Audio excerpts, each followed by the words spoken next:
जय Hind my dear student. स्वागत है आपका अपने YouTube प्लेटफॉर्म सीखावाणी पर, जहां हम आपके लिए क्या आते हैं डेली कुछ महत्वपूर्ण करंट अफेयर्स के क्वेश्चंस। तो आज तारीख है 29 अप्रैल और उपस्थित हैं आपके अपने गौरवशाली कुछ महत्वपूर्ण क्वेश्चंस के साथ। तो चलते हैं अपने क्वेश्चनों पर चर्चा करते हुए आगे की तरफ। पहला क्वेश्चन, हाल ही में नैशकॉम के अध्यक्ष के रूप में किसे नियुक्त किया गया है? तो किसको नियुक्त किया गया है? अनंत माहेश्वरी को नैशकॉम के अध्यक्ष के रूप में नियुक्त किया गया है। अब नियुक्ति की बात है तो टाटा इलेक्ट्रॉनिक्स द्वारा रणधीर ठाकुर को एमडी और सीईओ के रूप में नियुक्त किया गया है। हिमाचल प्रदेश के हाईकोर्ट के कार्यवाहक मुख्य न्यायाधीश के रूप में जस्टिस तरलोक सिंह चौहान को नियुक्त किया गया है और मद्रास हाईकोर्ट के अतिरिक्त न्यायाधीश के रूप में जस्टिस बट्टू देवानंद ने शपथ ली और साथ ही साथ एलआईसी ने चीफ इन्वेस्टमेंट ऑफिसर के रूप में रत्नाकर पटनायक को नियुक्त किया। अब ये नैशकॉम क्या है? तो नैशकॉम का पूरा नाम है national association of software and service company. क्या? National association of software and service company इसका पूरा नाम है। ठीक, चलते हैं अपने अगले क्वेश्चन नंबर 2। हाल ही में जारी SIPRD की रिपोर्ट के अनुसार कौन सा देश वैश्विक सैन्य व्यय में शीर्ष पर रहा है? कौन सा रिपोर्ट है? SIPRI के रिपोर्ट के अनुसार तो कौन? अमेरिका सबसे ज़्यादा वैश्विक सैन्य व्यय वाला देश बना है, अर्थात सैनिकों पर सबसे अधिक व्यय कौन करता है? तो अमेरिका करता है। ये किस रिपोर्ट से? SIPRI की रिपोर्ट से आया है। पहले नंबर पे तो अमेरिका है, दूसरे नंबर पर कौन है? तो दूसरे नंबर पर चीन है, तीसरे नंबर पर रूस है और चौथे नंबर पर अपना देश भारत है। तो याद रखिएगा शीर्ष 4 देश के नाम, क्योंकि भारत चौथे स्थान पर है इसलिए चारों देश का नाम आपको याद रखना है, अमेरिका, चीन, रूस और भारत। अब भारतीय अमेरिका राधा अवंगर प्लम्ब को यूएस में deputy under secretary of defence नियुक्त किया गया। हरून द्वारा जारी ग्लोबल यूनिकॉर्न इंडेक्स में अमेरिका शीर्ष पर रहा है और नीली बेंदापुड़ी को यूएस इंडिया टास्क फोर्स में नामित किया गया है। ठीक, चलते हैं अगले क्वेश्चन तरफ। हाल ही में बांग्लादेश के 22वें राष्ट्रपति के रूप में किसने शपथ ली? तो किसने ली? मोहम्मद शहाबुद्दीन ने शपथ ली है 22वें राष्ट्रपति के रूप में। हमारा अगला क्वेश्चन है, हाल ही में किस राज्य के पहले पद्मश्री विजेता हिमांशु मोहन चौधरी का 84 वर्ष की अवस्था में निधन हो गया? तो यहाँ के थे ये त्रिपुरा के पहले व्यक्ति थे जो कि पद्मश्री जीते थे और इनकी मृत्यु हो गई है। अब बात त्रिपुरा की है तो त्रिपुरा की राजधानी कहाँ है? अगरतला। इसके मुख्यमंत्री मणिक शाह और गवर्नर सत्येंद्र देवनाथ। अभी हाल में त्रिपुरा उच्च न्यायालय के नए मुख्यमंत्री के नए मुख्य न्यायाधीश कौन बने? JAK सिंह नियुक्त हुए हैं। चुनाव आयोग ने त्रिपुरा में मिशन 929 शुरू किया और त्रिपुरा के मुख्यमंत्री अमर सरकार पोर्टल लॉन्च किया है।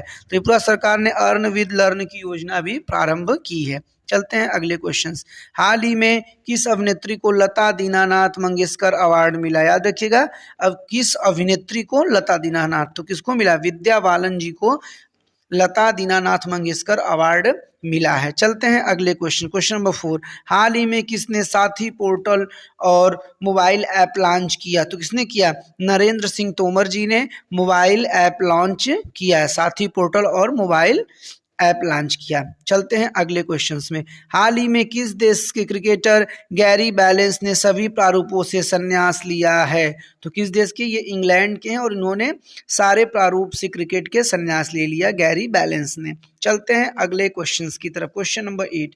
हाल ही में किस देश ने फेंगयून 3 उपग्रह लॉन्च किया है? तो किसने लॉन्च किया है? चीन ने लॉन्च किया है। किसने? चीन ने लॉन्च किया है। अगले क्वेश्चन तरफ। चीन में हाल ही में राजस्थान के किस शहर में 2 दिवसीय बाजरा महोत्सव आयोजित किया गया है? तो कहाँ आयोजित किया गया है? यह जोधपुर में आयोजित किया गया है। क्या चीज? 2 दिवसीय बाजरा महोत्सव को आयोजित किया गया है। चलते हैं अगले क्वेश्चंस की तरफ। अगला क्वेश्चन है, हाल ही में किस सिंगर को लता दीनानाथ मंगेशकर पुरस्कार सम्मानित किया गया? तो किसको? आशा भोसले को। याद रखिएगा, अगर एक्टर की बात होगी तो विद्या बालन और सिंगर की बात होगी तो आशा भोसले। ये दोनों क्वेश्चंस में आप कंफ्यूज नहीं होइएगा। चलते हैं अगले क्वेश्चंस।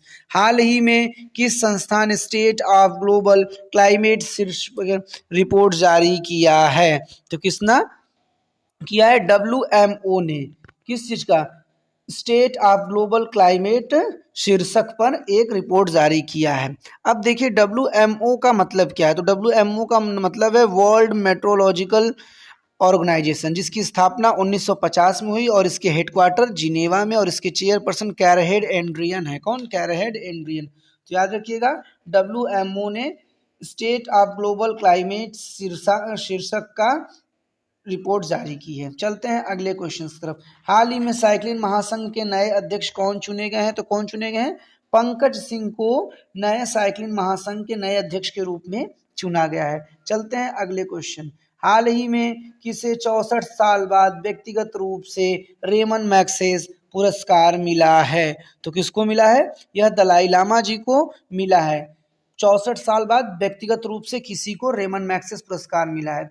हमारा अगला क्वेश्चन है, हाल ही में किस राज्य सरकार ने 3 नए संरक्षण अभयारण्यों की घोषणा की है, तो किसने किया है, राजस्थान सरकार ने 3 नए संरक्षण अभयारण्यों की घोषणा की। अब बात राजस्थान की, तो कैपिटल जयपुर, इसके मुख्यमंत्री अशोक गहलोत हैं और गवर्नर कौन है, कलराज मिश्र हैं।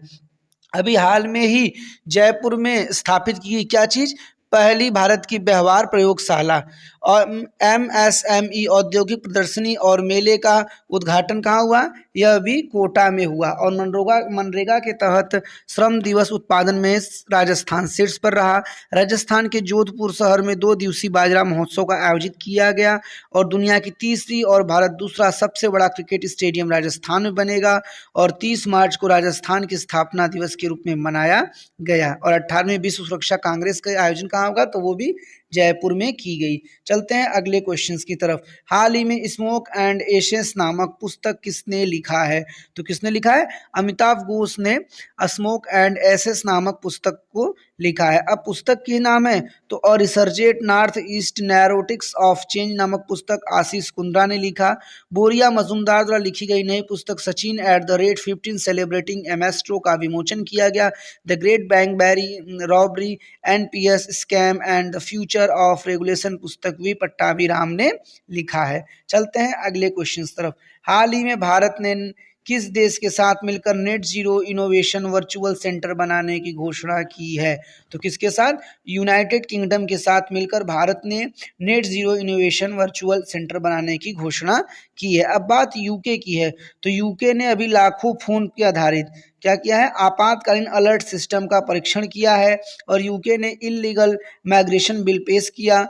पूर्व प्रधानमंत्री मनमोहन सिंह जी को यूके के द्वारा लाइफ टाइम अचीवमेंट ऑनर से सम्मानित किया गया और जागृति यादव को एक दिन के लिए भारत में यूके की उच्चायुक्त बनाया गया। चलते हैं अगले क्वेश्चंस की तरफ। हाल ही में किस देश के स्वास्थ्य मंत्रालय ने देश की पहली गर्भपात गोली की मंजूरी दी है, तो किसने, जापान ने के स्वास्थ्य मंत्रालय ने देश में पहली गर्भपात गोली को मंजूरी दी है। अब बात जापान की, तो यहाँ की कैपिटल क्या है, टोक्यो, इसकी करेंसी येन है और यहाँ के प्राइम मिनिस्टर कौन है, फूमियो किशिडो।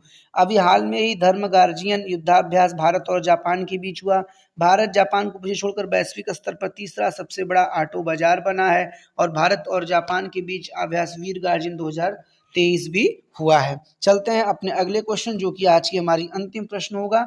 हमारा लास्ट क्वेश्चन है, हाल ही में महिला सम्मान बचत पत्र योजना किसने शुरू किया, तो किसने शुरू किया, स्मृति ईरानी ने महिला सम्मान बचत पत्र योजना शुरू किया। चलते हैं अपने अगले event, history of the day. तारीख है 29 अप्रैल और आज ही के दिन की कुछ महत्वपूर्ण घटनाएं। आज ही नेताजी सुभाष चंद्र बोस ने 1939 में कांग्रेस से इस्तीफा दिया था और नई दिल्ली में लाल किले की नींव 1639 में आज ही के दिन रखी गई थी और जापान की सेना ने 1945 में रंगून को छोड़ा था और दिल्ली सल्तनत में गुलाम वंश की एक प्रमुख शासक इल्तुतमिश को 1236 में आज ही के दिन निधन हुआ था। इसी के साथ हमारा आज का इवेंट समाप्त हुआ। अगर आपको क्लास अच्छी लगती है तो क्लास को लाइक, कमेंट, शेयर, साथ ही साथ सब्सक्राइब करना ना भूलिए। इसी के साथ thank you for watching this video with your Gaurav sir. जय हिंद, जय श्री खामाणी।